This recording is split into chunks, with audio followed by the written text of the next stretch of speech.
아들이 너무 빨리 커서 무섭다는 사야의 눈물 섞인 고백이 시작되면서 조용하던 집안의 공기가 순식간에 달라지기 시작했습니다. 정말 이렇게 빨리 커도 되는 걸까요? 그녀의 목소리는 웃음보다 걱정이 더 많이 섞여 있었고, 그 순간 카메라는 아무 말 없이 아이를 바라보는 심영탁의 표정을 비췄습니다.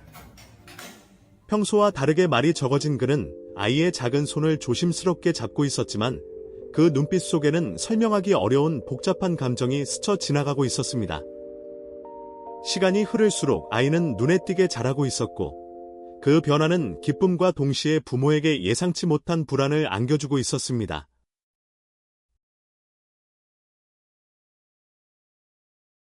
하지만 문제는 단순히 성장 속도가 아니었습니다.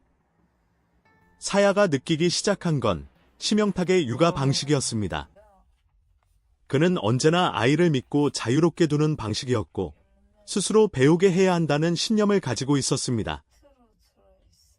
그러나 사야의 눈에는 그 방식이 때때로 너무 과감하게 보였고 어느 순간부터 작은 의견 차이는 점점 깊어져 갔습니다.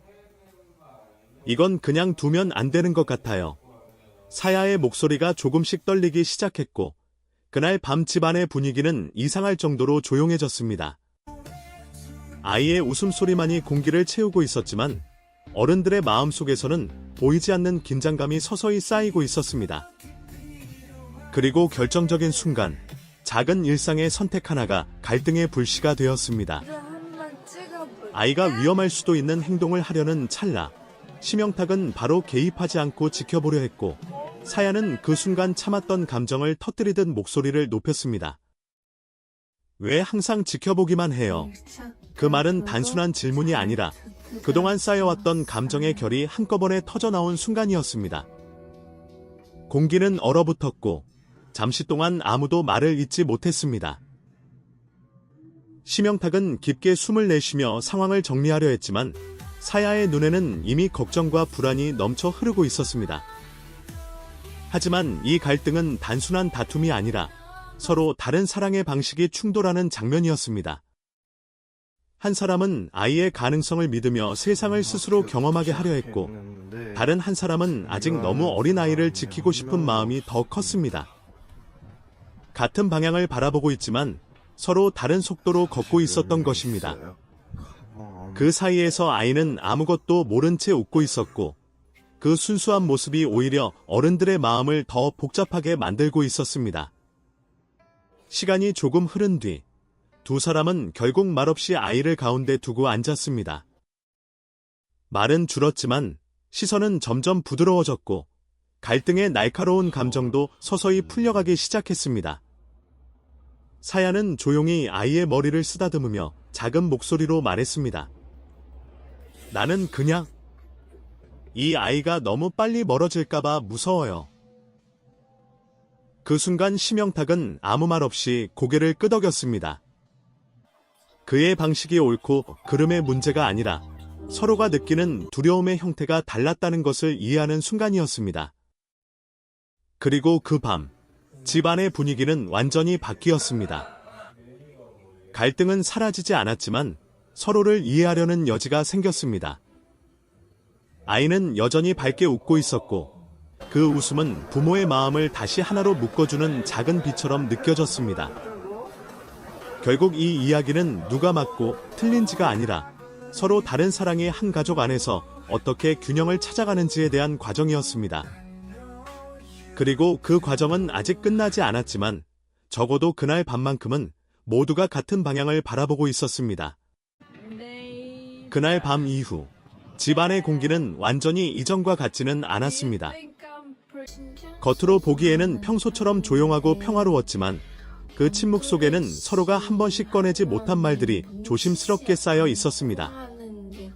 사야는 아이가 잠든 방을 여러 번 확인하면서도 쉽게 자리를 뜨지 못했고 심영탁은 거실에 앉아 같은 화면을 멍하니 바라보며 생각에 잠겨 있었습니다. 두 사람 모두 같은 공간에 있었지만 마음은 잠시 다른 방향을 향해 있었던 것입니다. 시간이 조금 흐른 뒤 사야는 조심스럽게 다시 입을 열었습니다. 어제는 제가 너무 감정적으로 말했을 수도 있어요. 그녀의 목소리는 낮았고 그 안에는 미안함과 동시에 여전히 남아있는 불안이 함께 섞여 있었습니다. 심영탁은 잠시 대답하지 못하고 천천히 고개를 끄덕였습니다. 그는 어떤 한쪽의 승패로 이 상황을 바라보고 싶지 않았습니다. 다만 서로가 같은 아이를 사랑하고 있다는 사실만은 분명하다고 느끼고 있었습니다. 나는 그냥 아이가 스스로 자라는 것도 중요하다고 생각했어. 심영탁의 말은 변명이라기보다 설명에 가까웠습니다. 그는 자신의 방식이 완벽하다고 믿었던 것이 아니라 아이에게 너무 많은 간섭을 하기보다 자연스럽게 세상을 배우게 하고 싶었던 마음을 다시 정리하고 있었습니다. 그러나 사야는 조용히 고개를 숙인 채 그 말을 듣고 있었고 그 표정에는 여전히 고민이 남아 있었습니다. 그때 아이의 작은 울음소리가 방 안을 가르며 퍼졌습니다. 아주 짧고 단순한 울음이었지만 그 소리는 두 사람의 대화를 자연스럽게 멈추게 만들었습니다. 사야는 거의 본능적으로 자리에서 일어나 아이에게 다가갔고 심영탁 역시 뒤따라 움직였습니다. 아이를 안아 올리는 순간 집안의 긴장은 조금씩 다른 형태로 변해가기 시작했습니다. 갈등의 중심에 있던 감정들이 잠시 뒤로 밀려나고 가장 우선되어야 할 존재가 다시 중심에 놓이게 된 순간이었습니다. 아이를 품에 안고 사야는 한동안 아무 말도 하지 않았습니다. 그러나 그 침묵은 차가운 침묵이 아니라 생각을 정리하는 시간이었습니다. 그녀는 아이의 등을 천천히 토닥이며 작게 숨을 내쉬었습니다. 이 아이가 자라는 게 기쁜데 동시에 너무 빨라서 따라가기 힘들어요. 그 말은 이전보다 훨씬 부드러웠지만 여전히 깊은 감정이 담겨 있었습니다. 심영탁은 그 모습을 옆에서 지켜보며 천천히 자리에 앉았습니다. 나도 똑같이 느낄 때가 있어. 그의 목소리는 낮았지만 진심이 담겨 있었습니다. 그래서 더 조심하려고 하는 거야.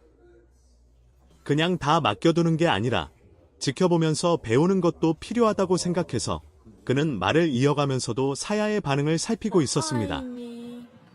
그 순간 중요한 것은 설득이 아니라 이해라는 것을 느끼고 있었기 때문입니다. 사야는 한동안 아무 대답도 하지 않았습니다. 하지만 그 침묵 속에는 분명히 변화가 있었습니다. 그녀는 심영탁의 말이 단순한 고집이 아니라 아이를 향한 방식 중 하나라는 것을 조금씩 받아들이고 있었습니다. 다만 그 방식이 자신의 불안을 완전히 없애주지는 않았기 때문에 마음속에서는 여전히 균형을 찾으려는 과정이 이어지고 있었습니다.